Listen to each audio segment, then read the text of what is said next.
Hello, and welcome to a Forum on Spirituality. Today we are welcoming Phyllis King to the show. Phyllis is known as the Common Sense Psychic because she loves to give practical and down-to-earth advice. Phyllis receives widespread acclaim as a syndicated radio host. She has read over 5,000 people in 20 different countries. She's appeared on CBS TV, NBC TV, and radio programs across the U.S. Phyllis hosts workshops and group reading events regularly, including psychic development courses. She is the author of A Psychic Perspective, 10 Steps to Love, Wealth and Personal Happiness, and the co-author of Bouncing Back with Dr. Wayne Dyer. Her latest book is The Heart of the Matter, Life Lessons with the Common Sense Psychic. Phyllis, welcome to the show. Thank you for being here. My pleasure. Thanks for having me. Well, let's first start with why you define yourself as the Common Sense Psychic. Well, because I am deeply spiritual. I love the spiritual aspect of life, but I also am quite aware that I have a body and I'm having a physical experience. And so I love the practical, I love the how-to, and so I put them together. And there's a longer story about how the Common Sense Psychic the name came to be, but that's really the short version. All right, wonderful. What I'd like to hear from you is how you categorize your gifts and your talents. Well, it has evolved and changed over the years because when I first began as a professional psychic, it was traditional. People would come to me and say, you know, what's going to happen in my relationship, what's going to happen with my job, am I going to get this money? And I still answer those types of questions, but a lot of my work has been centered around what am I doing here on the planet, or what are you doing here on the planet? What am I here to grow and evolve beyond? And how can I help people understand their own personal process more fully to have a more benevolent experience here? Oh, wonderful. Well, let's start, because I want to get more into that in a moment, but let's start a little bit into your past. When did you start recognizing that you had psychic gifts? Well, I didn't ever know what psychic was. I'd never heard the word. But as early as 5, I began having experiences with the intangible becoming tangible. I noticed these formless white shapes zipping around my room as a child.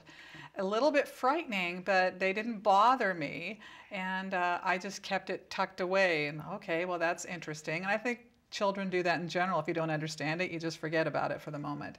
In elementary school, I began having experiences of what you would call now either out of body or remote viewing. I could be in one location, someone I know or care about could be in another location. I could know verbatim the dialogue, what they were eating, and that was interesting. That didn't scare me, but I found it kind of interesting. Fast forward to my teen years, I began to have experiences with precognition, primarily through dream state. I'd have a dream, wake up within 24 to 48 hours, it would transpire. That I found kind of comforting. It was interesting. So they all had different feelings attached to them, but none of these really jarred me or said I have to do something about it. But when I was 19, a friend of mine who passed away in a car accident showed up in my house 3 months after he was dead. And this wasn't even a dear friend of mine. It was just someone in my circle of friends. But the experience was so powerful and so beautiful and so frightening all at the same time. I finally said, okay, what is this stuff and what am I going to do about it? And from that point forward, I had a voracious appetite to understand not only what this is, but how does it fit into the grand scheme of life? Because I had been raised in a religious environment. What's God? How does this relate to God? What does this mean about me?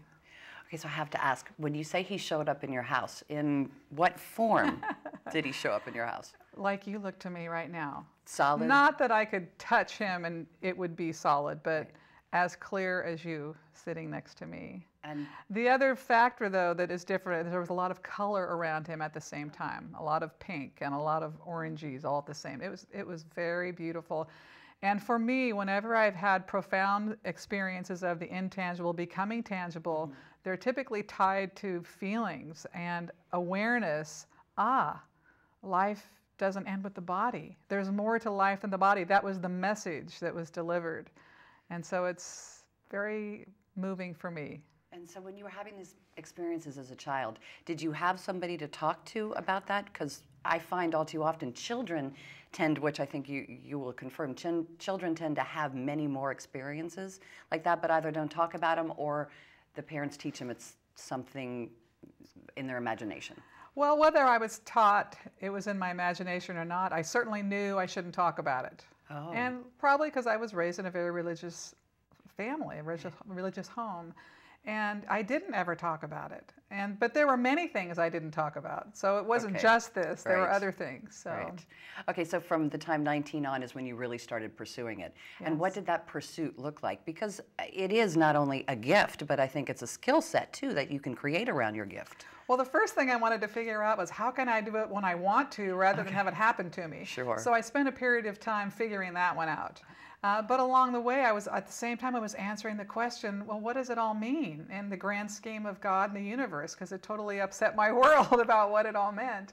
And that's actually been a delightful journey in terms of workshops and books and classes and going to different schools and this, that, and the other, trying to answer all those questions. So it's just been an ongoing exploration and continues to be. I still have a voracious appetite for spiritual information. I love to hear new teachers, new authors, who's doing what, who's discovered what, and I love it. Yeah, I do too. It's one of the reasons I love the show is I get to keep pursuing it and meet wonderful people like you doing incredible things. Yes, absolutely.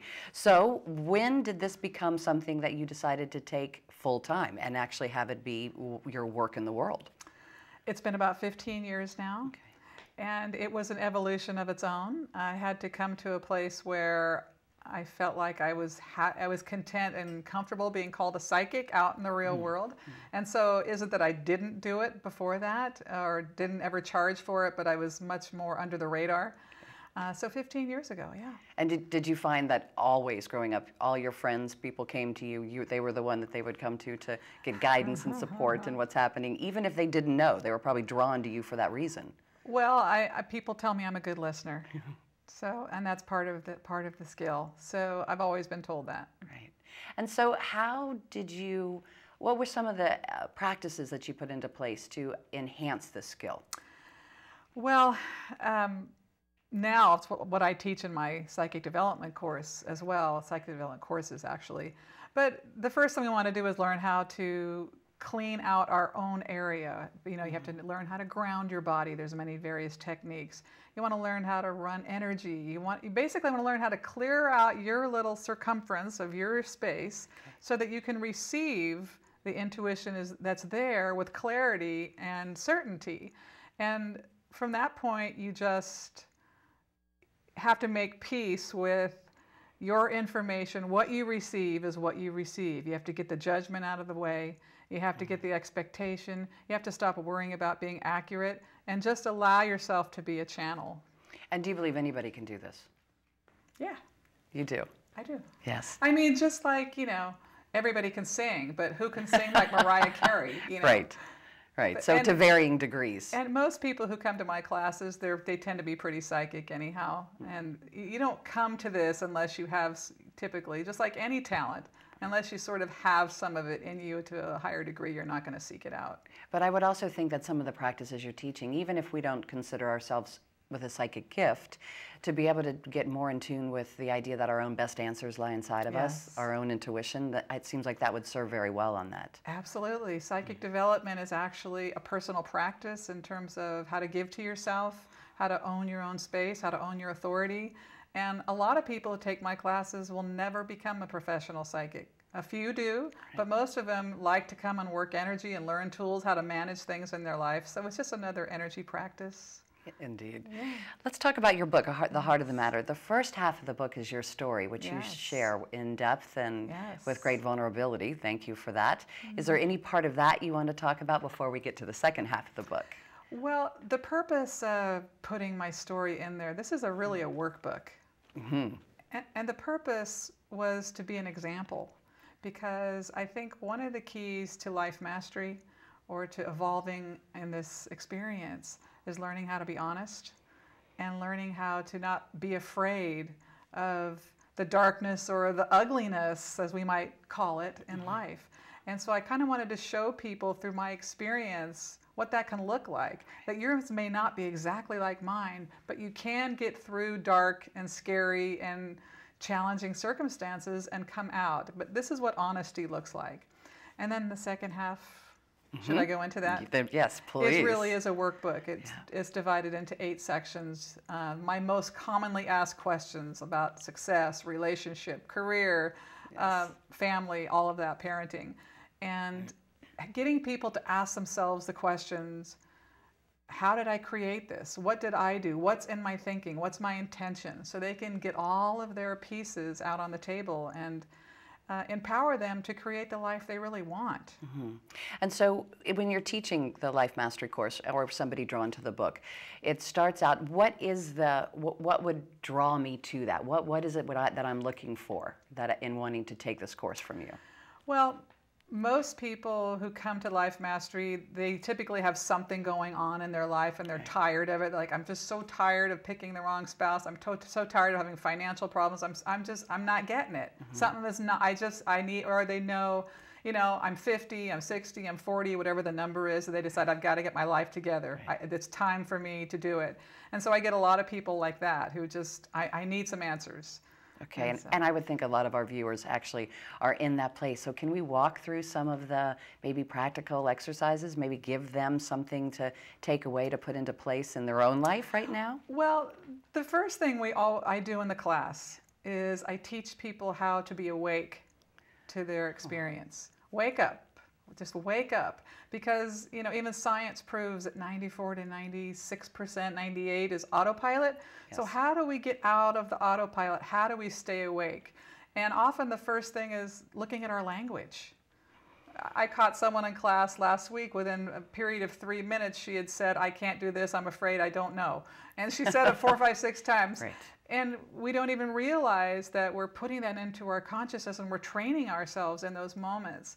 So how do you stay awake? Thoughts, language. Just start right there, noticing those 2 things, and you'll begin to realize some of the patterns you have in place.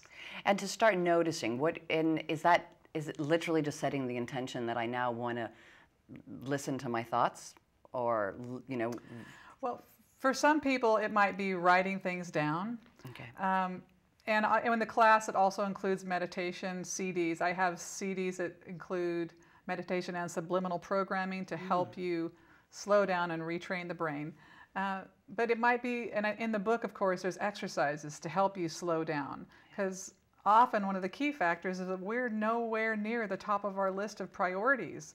Oh, I'll deal with that later, or I have to take care of my spouse, my children, my job, my house, whatever the list is, the dog, I have to get the dog groomer, that's so important, And so how do I put myself on the list? How do I get through that? So I pose very simple questions at first about why you don't matter in your life. Where are you in there? Right. And so those are questions that people could actually ask themselves, is how can I make myself more of a priority?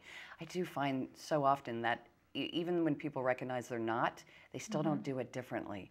What is the thing that would help people really change a habit? Change is hard. Well, it actually isn't. Right, okay, Very nice. I have people say, Phyllis, what you're asking me to do is so difficult, but actually when you're not doing it, it's much more difficult to live in that contracted space. And so I talk to people a lot about stepping outside of the achievement model, especially in America, we're achievers, we're gonna make it happen, we're gonna be #1. And we think that's the route to being at peace and being happy. But we know the story. It doesn't matter how many zeros are in your bank account or how many trophies are up there, we can still feel very empty. So it's really an inside job. So I talk to people a lot about stepping outside of that achievement model. It's not a doing thing, it's an allowing thing, allowing life to process through you. And you're sort of a participant and an observer at the same time without judgment. That's one of the things that very early on that I recognized in my own spiritual path that I put into practice. I call it my third-party observer, right? That part of us that can watch our thoughts, watching the thinker, and then listening. I agree. I think that listening to the words that are coming out of our mouth, because that really tells ourselves the story. Yeah. And we live in that story. Right. And so I know that you work some about really busting people on their habitual story.